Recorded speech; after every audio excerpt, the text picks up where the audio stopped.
Como una leve introducción, pero que me imagino ya quizás tienen algún conocimiento al respecto, la filosofía se ha dedicado en general, como si uno revisa la historia de la filosofía, perdón, eh, a tres grandes temáticas. Una es el lenguaje, la realidad y la mente, ¿ya? Y si uno revisa como la historia de la filosofía, se puede dar cuenta que hay épocas en las que obviamente se concentra más en alguna temática. Y en esta época se dedica mucho más al área del lenguaje. Actualmente está muy de moda todo lo que tiene que ver con la filosofía de la mente a raíz de la inteligencia artificial. Y es algo que está siendo como muy investigado actualmente, están saliendo muchos papers y es súper interesante, como por si les interesa.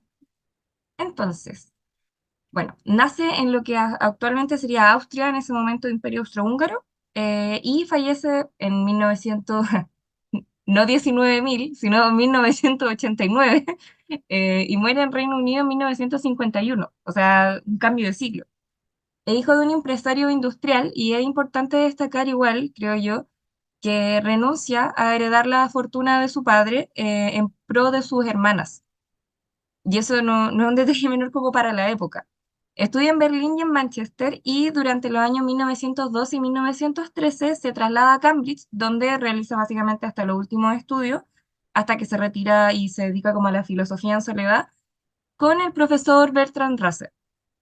Desarrolla su obra durante el periodo de guerras, como Primera y Segunda Guerra Mundial.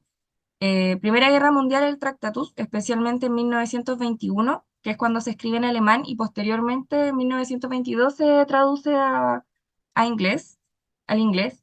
Combate como voluntario por parte de Austria actualmente, y se aleja de la filosofía para luego retomarla en 1920.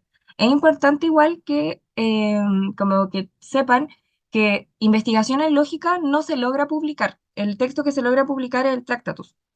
Investigaciones lógicas sale como libro póstumo y no lo publica él claramente. Finalmente, porque en 1947 es cuando él se retira a su vida docente, se retira de su vida docente y fallece 4 años después.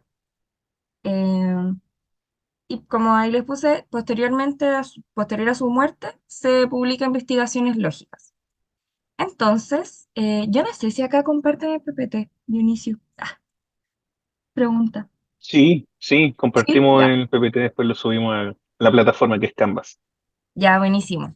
Entonces, qué bueno porque lo hice con todo el amor del mundo para que tuvieras la información ahí. Eh, entonces, el primer Wittgenstein, como yo les comentaba, va a ser de El Tracto, que este texto se publica en 1921 en alemán y posterior en 1922 en inglés, y se presenta de alguna manera como una respuesta a los trabajos de lógica que estaba realizando Bertrand Russell y Frege, ¿ya? En torno justamente a la lógica y al lenguaje. Propone, en este caso Wittgenstein, que el gran problema de la filosofía radicaría en una confusión por lo enunciado y por el lenguaje en sí, como no usamos un lenguaje común. Entonces diría que esto se puede solucionar a través de un análisis del lenguaje, ¿ya?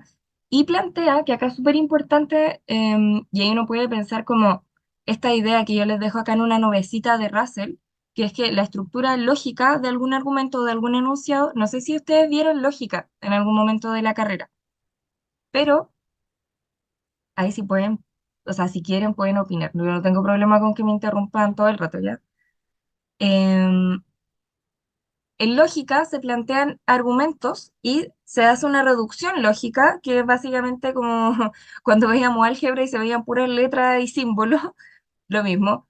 Entonces, acá a Russell, de hecho, se le acusa como de un atomismo lógico, de llegar a como a una condensación tal del lenguaje que termina siendo como puros símbolos. Esto típico de P implica Q, por ejemplo, solo P, solo Q, etcétera. Entonces, lo que plantearía Russell es que la estructura lógica de un argumento es más importante que el contenido. Y esto, por ejemplo, es muy importante en carreras como derecho, cuando se habla como de la solidez del argumento y se evalúa básicamente en base a su estructura lógica, más que lo que esté diciendo la persona. ¿Por qué? Y acá estamos justamente en una época empirista, entonces lo que importa es que no sea distorsionable. ¿Qué no puede ser distorsionable en este caso? La estructura lógica. Y acá lo que pretende hacer Wittgenstein es decir que la estructura lógica, o de alguna manera que tanto el lenguaje como la realidad y el pensamiento se pueden evaluar y medir respecto a su estructura lógica. Y los trata de equiparar. Si voy muy rápido, por favor, interrúmpame porque yo a veces me acelero y no me doy cuenta, ¿ya? Eh, entonces, en este intento de Wittgenstein de asemejar el pensamiento con el lenguaje, nos plantea una primera división que yo se la dejo acá, que es la de el lenguaje que tiene un contenido significativo y el lenguaje que no tiene un contenido significativo. En lo enunciado serían aquellos que no tienen un contenido significativo, pero que el conjunto de palabras está puesto de manera correcta. Ejemplo, yo se lo pongo más adelante, pero se lo adelanto, decir, el actual rey de Francia es calvo. El enunciado, si uno lo evalúa lógicamente, eh, reemplazando como por estas palabras, estaría correctamente formulado, pero no tiene sentido, porque no tiene una referencia con la realidad con la cual se pueda comprobar. Por otra parte, las proposiciones serían enunciados, pero con significado. ¿Qué quiere decir que tengan significado? Y eso es súper importante, que es una diferencia trascendental entre Wittgenstein uno y 2, que el significado para Wittgenstein uno para el Tractatus, tiene que ver con que tengan una referencia comprobable o empírica, que se liga a la realidad. ¿Ya?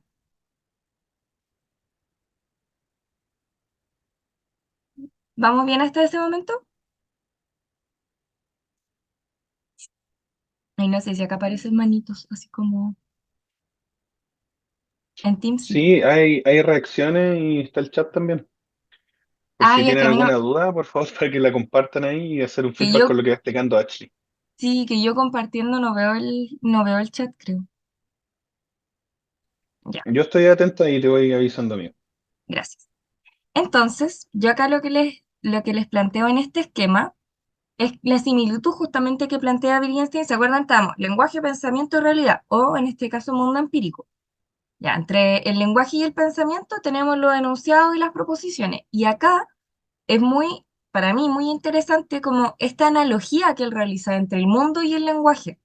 Acá en azulito yo le puse todo lo que, como los, la forma en la que él designa como a todos estos elementos en el lenguaje y en rosado todo lo mismo, pero en el mundo real, si se quiere, como en el mundo empírico. Y acá el centro está morado porque se comparte como una mezcla de colores, ya. Por eso esa es mi analogía básicamente en este esquema, eh, porque se comparte, ya se comparte un poco las definiciones, pero una en el lenguaje y la otra en el mundo empírico. Entonces, tenemos por una parte objetos en el mundo, y estos objetos, por eso acá también se le acusa un poco como de un atomismo, no lógico, pero sí como de un atomismo, de una reducción, porque los objetos vendrían a ser una unidad mínima eh, en el mundo real, ¿ya? Por otra parte, los nombres, que son con los cuales se nombran los objetos, sería la unidad mínima del lenguaje. Como, si se quiere de alguna manera, por ejemplo, lo pensamos en una oración, lo, lo mínimo de la oración, como lo último, lo más pequeño que puede existir en una oración es el nombre de las cosas, el nombre de los objetos. Por otra parte, y esto también en mi cabeza todo el rato lo fui pensando como incluso con corchetes, como tenemos primero los nombres, ya en un corchete más grande las proposiciones elementales. Las proposiciones elementales, al igual que el estado de las cosas, vendría a ser la relación que se da entre distintos objetos. Por ejemplo, espera, me voy a buscar acá este ejemplo. El actual rey de Francia es calvo, que es el que yo les decía. Tenemos un objeto uno que yo le puse como el rey de Francia, para mí vendría a ser el objeto uno. Y calvo, el objeto 2. La relación entre el objeto uno y el objeto 2, en este caso, vendría a ser una proposición elemental o un estado de las cosas, ¿ya? Posterior a eso, tenemos el hecho. Y por el lado del lenguaje, tenemos las proposiciones. Piensen, tenemos como, incluso de forma lógica, como que se puede entender esto. Tenemos las proposiciones elementales y las proposiciones, como algo más grande. En las proposiciones, al igual que en los hechos, tenemos una relación, yo le puse PE, proposiciones elementales y del estado de las cosas respectivamente. Ahí, por ejemplo, podríamos pensar una oración más grande. Ya, el actual rey de Francia es calvo y vive en, no sé, en Australia, por ejemplo, como nada que ver. Y ahí tendríamos como vivir en Australia, ya sería un tercer objeto, y ahí tendríamos un estado de las cosas más grande todavía, y por tanto un hecho.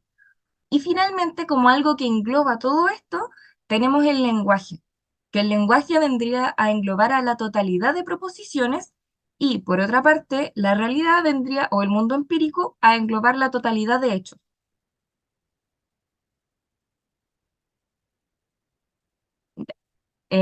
Otro título que se le da a la teoría o a la tesis que plantea Wittgenstein en el Tractatus es teoría pictográfica. ¿Y por qué pictográfica? Acá yo les pongo una cita que es la cita del artículo que yo les recomiendo, que dice, la ordenación lógica de los nombres en la proposición lingüística refleja o espejea, como una pintura, la ordenación lógica de los objetos en los estados de las cosas. Esto, esta frase que puede sonar un poco enredada, no es más que decir que la proposición lingüística, o sea, las proposiciones, ya sean proposiciones como más grandes o elementales, sería básicamente el orden lógico de los nombres, así como los hechos serían el orden lógico de variado estado de las cosas, ya como de varios estados de cosas o de varios objetos. Pero acá es súper importante pensar que los de alguna manera es como la palabra que se le asigna a un objeto, pinta aquel objeto, lo tiñe, le da un color. Por eso se le llama como teoría pictográfica, ¿ya? Eh, acá en este POSIT yo les pongo una excepción, que es, todos los solteros son hombres no casados. Esta es una tautología, ya se explica a sí misma en la oración. Y en este caso vendría a ser una excepción a la teoría pictográfica porque sería un enunciado que está correcto, carente de significado, pero está bien, tiene el estado de las cosas, tendría proposiciones elementales, pero no transmitiría nada, no tendría significado porque es, es de alguna manera paradojal, porque tiene significado. Es verdad, yo puedo comprobar que los solteros no están casados, pero ya me lo está diciendo la oración. Entonces, al ser tautológico, se vuelve como una excepción a esta regla de que los enunciados debieran tener significado y algo comprobable. Pensemos que todo el rato acá estamos persiguiendo un afán como empírico, de demostrar las cosas. Acá me pareció súper relevante como la pregunta por la moral y por la ética que se realiza Wittgenstein, que y se los puse en este otro post-it, es la pregunta un poco por la filosofía.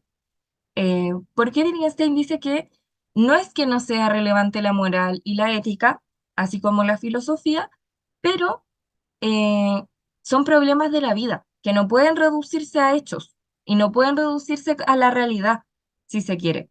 Entonces, como no son reducibles, no se puede como plantear no se puede plantear algo respecto a ello. Y hay una frase que a mí me gusta mucho y la uso como en mi vida cotidiana, que es de lo que no se puede hablar, mejor callar. Como no podemos hablar de la moral y la ética porque en el fondo no tenemos una referencia. Acá el concepto de referencia también es súper importante, yo creo, para entender la teoría como de la filosofía del lenguaje, porque distintos autores lo toman de distinta manera. Pero para Russell, o sea, para Russell, para Wittgenstein, la referencia tiene que ver cuando existe una relación con el mundo empírico, cuando lo que yo estoy diciendo se puede comprobar con la realidad. Entonces, como no tiene anclaje, carece de significado y carece de sentido. Em, pero como bien diría Wittgenstein, el asunto de la filosofía debiera centrarse en aclarar los pensamientos en relación a su estructura lógica, un poco siguiendo como los pasos de Russell, si se quiere, como de que no es importante el contenido, sino la estructura lógica del enunciado que estamos hablando. Y acá les puse básicamente la misma información, pero en filosofía. Entonces, concepto central que estaríamos abordando acá, eh, la referencia, como entender referencia, significado. Esto no lo pone en PPT, pero como si quisieran hacerse un diccionario que a mí a veces me sirve para ordenarme, referencia y significado. Significado porque cambia el sentido valga la redundancia. Cambia el sentido de la palabra significado para Wittgenstein 1 versus Wittgenstein 2, ¿ya? Y de estructura lógica, eh, preferí ejemplificarlo con esta frase que yo ya les venía diciendo. Entonces acá tendríamos un enunciado, no una proposición como tal, ¿ya? Porque el enunciado carece de significado. Y me gusta mucho el ejemplo del ajedrez, porque ya dice, si uno de ellos no es verdad, el enunciado puede ser correcto lógicamente, o sea, el actual rey de Francia es calvo, pero significativo, puesto que no habría un referente empírico. Similar pasa con los movimientos del ajedrez, donde yo puedo, ¿cómo se llama esto? Mover una pieza. No sé, dame un segundito acá.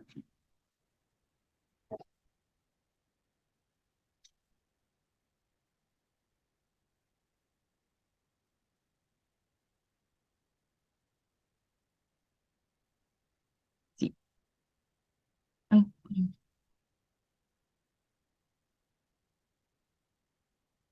ahí sí, claro. No tendríamos un referente empírico. Y similar pasa como con los movimientos del ajedrez, diría el autor, donde yo puedo mover una pieza dentro del tablero, pero tiene sentido también dentro del juego. Entonces, acá yo les puse las tablas de verdad, que son muy importantes como dentro de la lógica, para explicar como justamente lo de los enunciados. Se ve un poquito muy delgadas las líneas, pero acá tenemos P y la F es cuando es falso, la V es cuando es verdadero, y acá lo que estaríamos diciendo es que si uno de estos dos enunciados, ya sea que el actual rey el rey de Francia o es calvo es falso, todo el enunciado pierde sentido, ¿ya? Que sería, por ejemplo, en este caso, como si P es falso o Q es falso, el resultado va a ser falso, ¿ya? No va a tener sentido. Y pasamos así a investigaciones lógicas, donde tenemos que el conflicto de la filosofía se mantiene, porque seguimos a la base de que la confusión, o sea, de que el problema de la filosofía tiene que ver con una confusión del lenguaje. Pero esto, a diferencia del Tractatus, no se solucionaría con un análisis del lenguaje, sino que se solucionaría comprendiendo la naturaleza del lenguaje y su significado. Como ven, acá de nuevo aparece la palabra significado como algo muy relevante. Entonces, acá también es relevante como la naturaleza del lenguaje, como qué estamos entendiendo por naturaleza del lenguaje. Las palabras, entonces ya en este punto no se van a entender en tanto su relación con la realidad, ni si tienen referentes empíricos, porque ya en este momento Wittgenstein no cree que exista una estructura lógica. Y acá hay una frase que a mí me encanta, que uno podría decir como, oye, pero ¿cómo se dio vuelta la chaqueta de esta manera desde 1921 a 1950? En 30 años se dio vuelta la chaqueta. Y él da una respuesta que dice como, no vale la pena, porque mi teoría, mi pensamiento, al igual que el lenguaje, va evolucionando. O sea, no nos vamos a quedar arraigados en una teoría solo porque fue lo que primero postulamos. Y que yo creo que también ese es como un poco el espíritu que tenemos que tener en psicología, de no aferrarnos a ciertos pensamientos solo porque fue lo primero que dijimos, sino ir en constante evolución respecto a eso, criticarlo, como lo hace Wittgenstein respecto a sí mismo, como él se critica y se rompe totalmente la teoría. Em, Siguiendo. Entonces ya no tendríamos una estructura lógica del lenguaje, ya que esto implicaría reducir como yo les decía, se le acusa como de un atomismo lógico, y justamente en este atomismo, en este intentar condensar el lenguaje, lo que hacemos es perder la riqueza que tiene el lenguaje. ¿En dónde tiene esta riqueza? En las formas de vida. ¿Qué van a ser las formas de vida? El contexto cultural o social específico en el que se usa el lenguaje. Básicamente, acá pasamos de tener una comprensión como, si se quiere, más teórica del lenguaje a una comprensión pragmática del lenguaje. Ya no nos interesa tanto que, ay, si el enunciado está bien como aplicado, sino si alguien sabe utilizarlo bien. Un segundo que... ¿Por qué? Me siento una señora con Zoom porque estoy así como, ¿por qué me aparece eso? Se ve bien, se ve súper bien. Se ve, No ha ah, ya, cambiado nada, sí. que a mí me pareció como una burbuja, pero quizás fue en mi pantalla. Y ya se borró. Entonces, lo que les decía, pasamos a una comprensión pragmática, entendemos entonces ahora que el lenguaje, las palabras, etcétera, se usan en distintos contextos. Entonces, pueden tener distintas estructuras lógicas. Ya no nos podemos aferrar a una sola estructura lógica para formular las oraciones. Ahora, si ocurre esto, si ya no tenemos una estructura lógica a la cual aferrarnos, ¿podríamos pensar que el lenguaje carece de sentido? Y acá yo les traía un ejemplo que esto lo pensamos con Dionisio, que es la canción de La Rebelión. No sé si hay aquí, yo le puse el link. Ya estaba full cantándola. Bueno, voy a volver a compartir el PPT. Ya. Si no, si uno piensa, y fue lo que le pusimos como Dionisio por el chat, en la letra de esta canción, uno podría decir como, qué terrible, o sea, está hablando del genocidio latinoamericano que hubo. En los años 1600, cuando el tirano mandó las calles de Cartagena, ay, yo lo estoy cantando con lo estoy diciendo con el ritmo, estoy recitándole aquí una poesía a usted, pero eh, es súper interesante y la idea que tratamos de transmitir con Dionisio es que eh, esta letra, que puede parecer sumamente triste, y es más, si yo se lo estoy contando como algo serio, si yo estoy, por ejemplo, dando una conferencia, narrándolo como un poema, incluso en una situación así, esto sería súper serio, pero no es serio al escucharlo, por ejemplo, en un carrete, en un año nuevo, no sé, en una fiesta. Entonces, ¿qué pasaría, retomando la pregunta, carecería de sentido el lenguaje? Todo lo contrario. El lenguaje y el significado radicarían en su contexto. ¿Se acuerdan lo que yo les decía? Tengamos ojo con la palabra significado, porque significado en Wittgenstein 1 tiene que ver con que el lenguaje se ligue, o sea, tenga algún anclaje con la realidad empírica. Mientras que en Wittgenstein 2, el significado del lenguaje va a estar de la mano con el contexto en el cual se está aplicando. Ahora, yo les traía otro ejemplo que ustedes me den una definición, ya sea por chat o por micrófono, o sea, que me den el significado de la palabra juego. Que alguien trate de definir la palabra juego,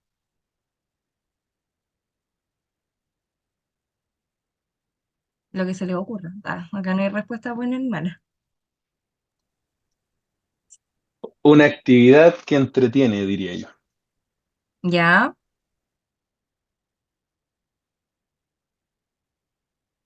ya, entretención.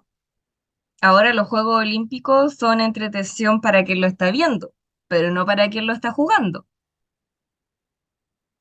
Porque el que lo está jugando no lo está pasando bien. Probablemente si uno le pregunta a un deportista o a un ajedrecista respecto al juego, lo último que diga es como, uy, qué entretenido, porque está en una competencia.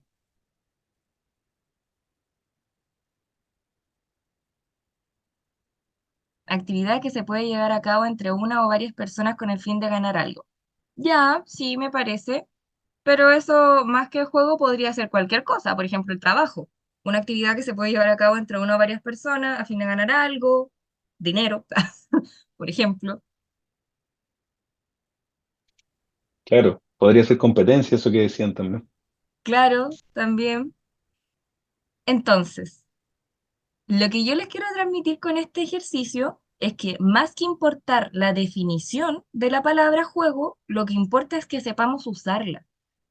Lo que está diciendo Wittgenstein acá no es que no existan las definiciones, porque esa es una conclusión a la que rápidamente podemos llegar, como, oye, si yo no puedo definir algo, entonces no tiene definición, como nadie va a tener la definición correcta.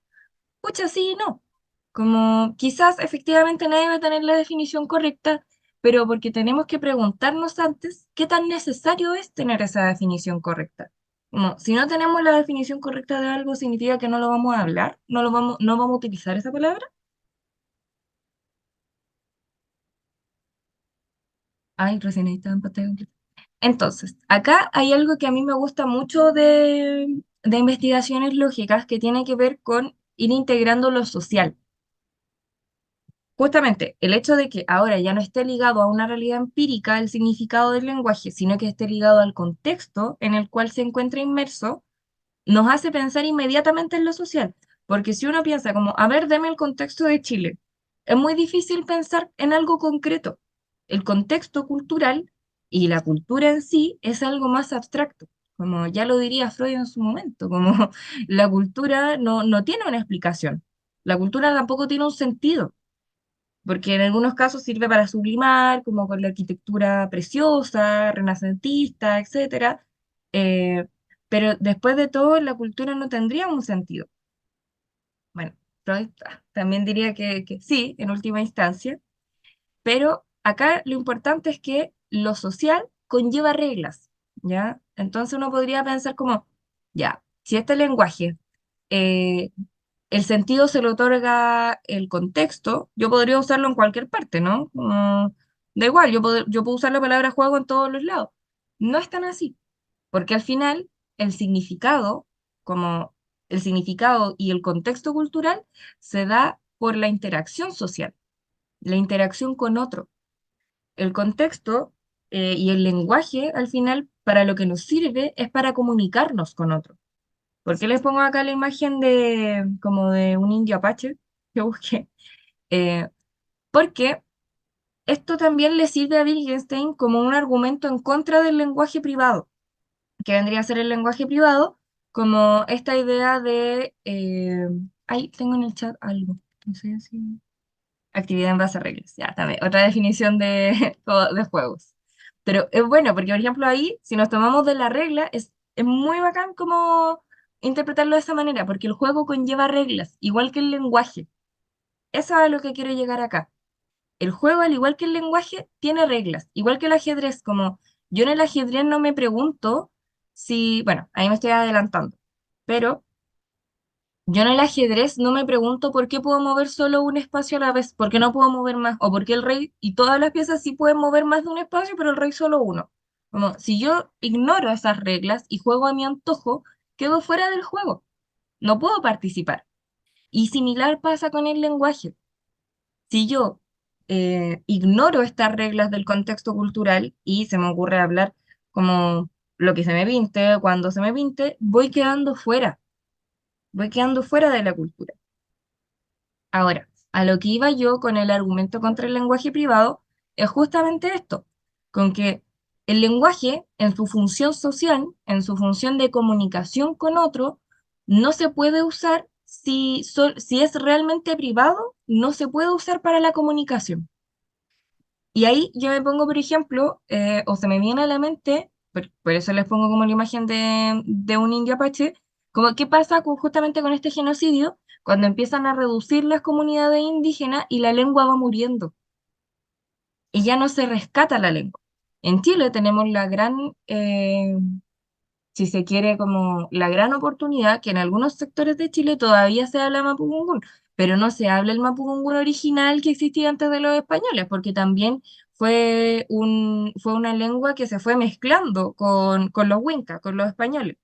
Pero, por ejemplo, al norte, con los quechua, con los aymara, a veces uno se encuentra con comunidades que dicen como, oh, en realidad esta es la última viejita, la última abuelita quechua que habla quechua. O, o esta es la última persona de la comunidad que habla aymara y la verdad es que si ella se muere, se va a morir el lenguaje, se va a morir esa lengua.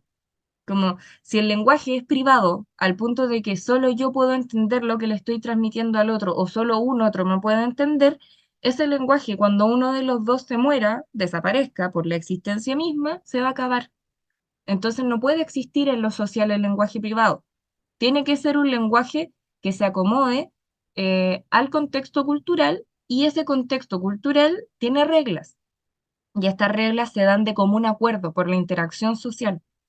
Ahora, las reglas que nosotros pensamos como las reglas del lenguaje vendría a ser la gramática, como las oraciones, la puntuación, eh, que es distinto decir una oración con énfasis de orden a una oración con énfasis de petición, por ejemplo. Entonces, la gramática sería la esencia de las cosas. Ahora, cosas, y yo se los pongo acá abajo como definición, cosas puede ser cualquier cosa, valga la redundancia, un objeto, un hecho, una palabra, un enunciado, acciones, ¿ya? Y un conjunto de reglas finalmente es lo que constituye el lenguaje y establecen qué es lo que se tiene que decir y cómo se tiene que decir. Acá en la gramática y en la interacción les pongo este ejemplo como del ajedrez. Y algo muy importante es que el significado es siempre algo intersubjetivo. Y acá es muy bacán integrar la noción del sujeto, porque al final lo que nosotros hacemos con este afán empírico, como de llevarlo todo a una realidad absoluta, es restar al sujeto de eso. El sujeto no existe porque si el sujeto existe, lo distorsiona. Y uno lo podría pensar ahí un poco en los paradigmas como de hacer ciencia, como este paradigma de que ojalá lo subjetivo intervenga lo menos posible en el experimento científico. Ya, acá lo que estamos diciendo es que el significado es subjetivo, es intersubjetivo, es en relación a un otro. Y esta frase me gustó que dice, en el ajedrez, que estaba una frase como de Wittgenstein, en el ajedrez el rey solamente puede mover una casilla a la vez porque es lo que hace. De modo similar, una forma de vida no es correcta o equivocada, simplemente es. A lo que voy con esto último, es que el hecho de que no exista una forma correcta de decir las cosas, porque al final va a depender del contexto, la conclusión a la que nos hace llegar esto es que tampoco existe una realidad objetiva absoluta. No puedo decir que una palabra se liga como de forma inequívoca a una realidad empírica. ¿Por qué? Porque esa realidad empírica en el fondo no existe. Va a depender del contexto. Eso, acá les dejo la referencia. Este texto se lo recomiendo leer como para entender más lo del argumento de Wittgenstein contra el lenguaje privado. Y este de James Robinson, de Wittgenstein sobre el lenguaje, es el artículo que yo les recomendaba porque lo encuentro muy, muy ameno. Mm. Eso, chicos. Muy bueno. Voy a dejar de compartir. Buenísimo, Ashley. Está bien claro porque, bueno, es bien difícil, son textos bien complicados. De hecho, el Tractatus Logicus Philosophicus es una cuestión que va enumerada, punto por punto, así como del 1 al 7 si no mal recuerdo, y es Sí. 1.111, 1.1211 y Y que lo así. que trata de hacer es casi como proposiciones elementales en base a su mismo texto. Claro. Entonces está súper bueno cómo lo explicó en lo más sencillo. Creo que ahí a todos nos puede dar una idea de qué se refiere Wittgenstein y cuál es el giro de Wittgenstein en el fondo sobre su propia teoría. Pues entender que al final el lenguaje no es que tenga que estar representado empíricamente para tener ese sentido, sino que ese sentido se va a encontrar en el uso que se le dé en un contexto, en investigaciones lógicas. Como ese giro en Wittgenstein yo lo encuentro muy interesante. Vamos a dejar un espacio para las preguntas al final, porque ahora vamos a pasar en los últimos 10 minutos, creo yo, un ejemplo de algunos juegos del lenguaje y con una breve y pequeña actividad, de verdad, que tienen que realizar para ser evaluada con nosotros y retroalimentada. Así que voy a compartir. A ver, ahí se está viendo pantalla completa, ¿verdad? Sí, sí, sí, se ve Sí, pantalla ya. completa. Entonces, a lo que los instamos es actividad en base a reglas, dice la Aileen. Claro, es que sí, pues, los juegos del lenguaje también podrían ser como las reglas del lenguaje, si ustedes quieren también. Entonces, aquí les dejo algunos memes porque nos vamos a meter en eso, en la memética. Porque qué mejor juego del lenguaje que los memes y los stickers. Claro, Wittgenstein no tenía el privilegio que tenemos nosotros en términos tecnológico y de comunicaciones para entender qué era eso. Y eso le da mucho sentido también a pensar en los juegos del lenguaje. Si yo le hubiese dicho, oye, me llegó un meme, me cagué en la risa a Wittgenstein, no hubiese entendido nada. Pero nosotros estamos inmersos en esos juegos. Ahí pueden ver como Thor, ¿verdad? Cuando le dicen esa palabra inventada y responde todas lo son, poco a poco se iría convirtiendo en Wittgenstein. Ahora, ese meme tiene sentido en esta clase.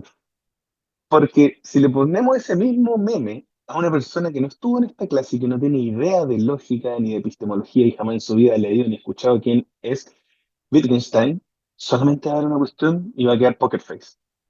Lo mismo pasaría con el de al lado, que en el fondo están como los filósofos a los cuales estudia también después, desde allí genera su teoría. Bueno, incluso Wittgenstein estudia con Russell. Russell incluso evalúa uno de sus escritos y ahí dice, usted lo que menos tiene es tonto, pues, o sea, se nota que usted es alguien muy inteligente. Estaría apuntando hacia adelante con su teoría, pues, pero también es entretenido ver cómo Wittgenstein también está haciendo como de sniper o francotirador apuntándole al mismo Wittgenstein, que es el Wittgenstein 2 tratando de acabar con la teoría del Wittgenstein 1. Y eso también tiene sentido solamente en lo que estamos viendo acá y lo que nos explicó Ashley. Yo pensé en lo siguiente, los memes los entendemos hoy día, pero aún así los memes no los entendemos en todas partes. Y dije, a ver, ¿qué pasará con algunos memes de otros países? Y ahí encontré un meme de España. Y dice, el sol en casi todo el mundo, ¿ya? El sol de México, ¿ya? Luis Miguel, ok, ese lo entendemos que somos como muy latinoamericanos y además Luis Miguel es muy famoso. Pero después aparece eso de en España y un cuadrado. Y ahí yo quedé pato. Hasta ahí llegó mi juego del lenguaje. Como que dije, pero aquí no entiendo, ¿cachai? Después encontré ese. Y hasta cierto punto, yo le doy una interpretación, y no sé si es la misma. Yo siendo criado así en la cultura chilena y siendo vecinos con Argentina, pensaría que tiene que ver con ese estereotipo cultural de creer que si alguien está aburrido, pero después encuentra a Argentina o un argentino, ya no va a estar aburrido porque el argentino es lo máximo. No sé, ¿cachai? Pero yo me estoy imaginando eso. Y por eso me gustó el meme también, porque dije, ¿y qué pensará un argentino de ese meme? ¿O qué pensará una persona que haya vivido otro tipo de experiencia con los memes? ¿Cachai? Sí, dicen, y se ríe el Ivo. Yo pensaría eso, como son agrandados los argentinos en términos culturales, eso lo respondería a alguien, pues, porque llegó un argentino y ya no va a estar aburrido. Y después llegué a ese. No sé qué piensan ustedes de ese meme. Háganle una lectura así súper corta. Dice tráiganme a Chile. ¿Qué piensan los demás? ¿Y qué es eso además, pues? No sé si jódensela en el chat ahí o por micrófono.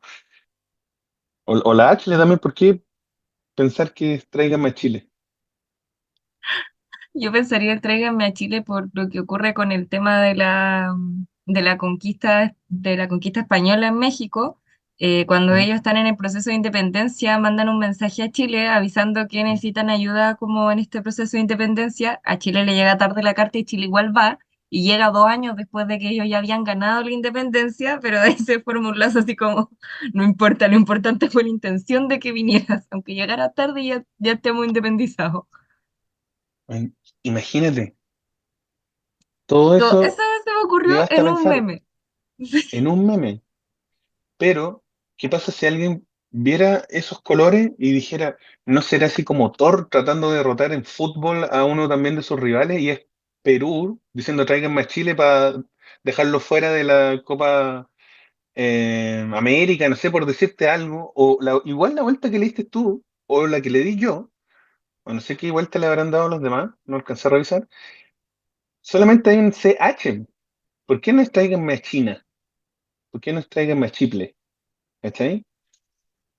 Igual acá pensaba en lo siguiente porque me aparecen un montón de memes. Y si ustedes piensan en esos números, ¿cuál de los siguientes números te gusta más? ¿El 25, el 18, el 7, el 6 o el 100? ¿Cuál como que les llama más la atención? ¿Con cuál se quedarían? ¿Cuál les agrada más? El 7 dice Leilin. ¿La Ashley? La veo indecisa. El 18, la Ashley. Yo podría decir que el 25. El 7 también la Nancy. El 100 el Ivo. Pero si nos vamos a un contexto que vivimos hace poquito nomás, vamos a encontrar todos estos memes y que solo se refieren a un número, miren.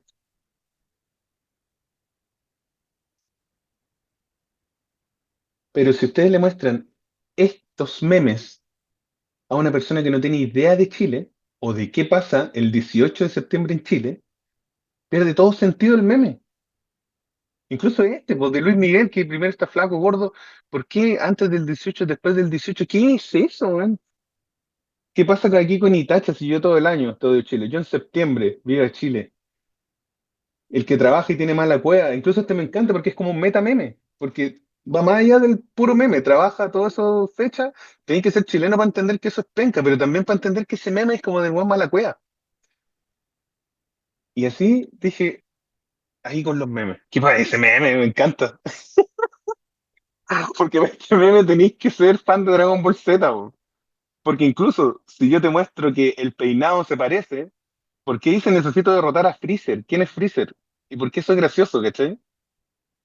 Entonces, los memes suelen ser, por lo que acabo de ver yo, una cuestión que es totalmente juegos del lenguaje. Miren eso.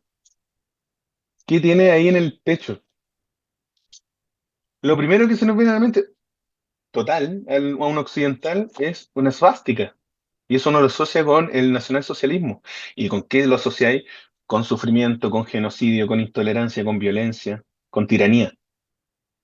Pero esto tiene que ver con la cruz gamada, que es propia de las religiones hinduistas, del budismo, y que representa otras cosas, como por ejemplo atraer suerte o benevolencia. Y ahí también, algo muy chilense, ¿cómo se vincula el weón con los juegos del lenguaje? Hay unos videos súper buenos que tienen que ver con estos locos que hacen como un doblaje, doblado me parece, y que es como picos para el que lee. Y ese tiene una llega como a conocer a los chilenos y a desentrañar el significado de la palabra weón. Y como que todo le sale mal. Porque le dicen, no, weón es amigo, anda a ver, y después ve al primer, y dice, al primero que se te cruce, dile nomás y es como amistoso. Oye, weón, y el weón se enoja. ¿A quién le decís weón? No, es que me dijeron que era amigo. No, pues weón, ¿por qué vos me trataste como weón, pues? Y esa weón no se hace, pues weón. ¿Qué es eso? Solamente en Chile tiene sentido y para un chileno probablemente, o para alguien que se incluya después en esa cultura y en ese juego de lenguaje del weón. Oye, el weón, weón para la weá, weón. ¿Qué es esa weá? Para mí esta es como la mejor palabra que representa ese juego de lenguaje de Wittgenstein. ¿Cachai? ¿Cachai? Po? También. Entonces, bueno, ahí también les dejaba que estas se las vamos a subir, pero las figuras retóricas también son un juego del lenguaje y como que se basan en eso. Porque son maneras no convencionales, es decir, que escapan un tanto de los juegos o las reglas del lenguaje, para usar las palabras y darle otro significado, ¿no? Algo más estético, bello, expresivo, como las metáforas, decir que mi casa es como un paraíso. Eso solo tiene sentido a través de esa figura literaria, esa figura retórica, que es una metáfora. Se puso como una fiera, te esperé 1000 horas, necesito años de Lacan, como salió por ahí una vez. Mi mamá me mima. Entonces, esos también son muy buenos ejemplos de figuras, o sea, de juegos del lenguaje.